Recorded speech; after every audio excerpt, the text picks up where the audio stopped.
గత కొంతకాలంగా local media నుంచి నేషనల్ మీడియా వరకు పవన్ కళ్యాణ్ చిన్న కొడుకు మార్క్ శంకర్ పేరు ఎలా మారుమోగిపోయిందో మనమంతా చూస్తూనే ఉన్నాం. సమ్మర్ క్యాంప్ కోసం ఒక కిచెన్ స్కూల్లో చేరిన మార్క్ శంకర్ దురదృష్టం కొద్దీ అక్కడ జరిగిన అగ్ని ప్రమాదంలో చిక్కుకొని గాయాల పాలయ్యారు. అయితే ఈ ప్రమాదం జరిగిన 2 రోజులకే మార్క్ శంకర్ పూర్తి స్థాయిలో కోలుకున్నారు. అప్పటి నుండి మార్క్ శంకర్ హైదరాబాద్లో ఉంటున్నారు. ఇక నుండి ఆయన విద్యాభ్యాసం కూడా హైదరాబాద్లో ఉంటుందని సమాచారం. ప్రస్తుతం పవన్ కళ్యాణ్ హైదరాబాద్లో ఉస్తాద్ భగత్ సింగ్ మూవీ షూటింగ్లో బిజీగా ఉన్నారు. విరామం సమయంలో ఆయన ఎక్రిసాట్ స్కూల్ని సందర్శించడం ఇప్పుడు హాట్ టాపిక్గా మారింది. అకస్మాత్తుగా ఇప్పుడు పవన్ కళ్యాణ్ ఎందుకు ఈ స్కూల్ని సందర్శించారు? తన కొడుకు మార్క్ శంకర్కి అడ్మిషన్ కోసం ఈ రోజు ఆయన స్కూల్ని సందర్శించినట్టుగా తెలుస్తుంది.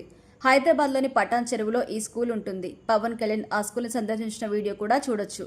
అయితే మార్క్ శంకర్ గతంలో కూడా హైదరాబాద్లో చదువుకుంటూ ఉండేవాడని, కొందరు లేదు సింగపూర్లో చదువుకుంటున్నాడని, మరికొందరు అగ్ని ప్రమాదం జరిగిన సమయంలో సోషల్ మీడియాలో ప్రచారం చేశారు. కానీ ఎవరికీ ఈ విషయంపై క్లారిటీ లేదు.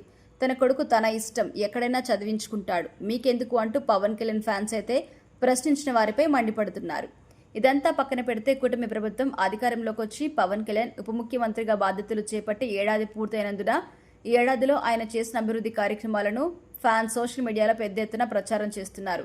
కేవలం ఒక్క పిఠాపురం నియోజకవర్గంలోనే 308 కోట్ల రూపాయలు ఖర్చు పెట్టినట్టుగా తెలుస్తుంది. అదేవిధంగా రాష్ట్ర వ్యాప్తంగా నేడు పల్లెలు అభివృద్ధి చెందుతున్నాయంటే అది పవన్ కళ్యాణ్ కారణంగానే ఫ్యాన్స్ కూడా చెప్పుకుంటున్నారు. మరోపక్క ఆయన పెండింగ్లో ఉన్న సినిమాలు కూడా పూర్తి చేస్తున్నారు. ఇప్పటికే హరిహర వీరమల్లు, ఓజీ సినిమాలు కంప్లీట్ చేసిన పవన్ ఇప్పుడు ఉస్తాద్ భగత్ సింగ్ మూవీ షూటింగ్లో పాల్గొంటున్నారు. ఈ నెలాఖరు వరకు హైదరాబాద్లో జరిగే షెడ్యూల్కి డేట్స్ కేటాయించారు పవన్ కళ్యాణ్.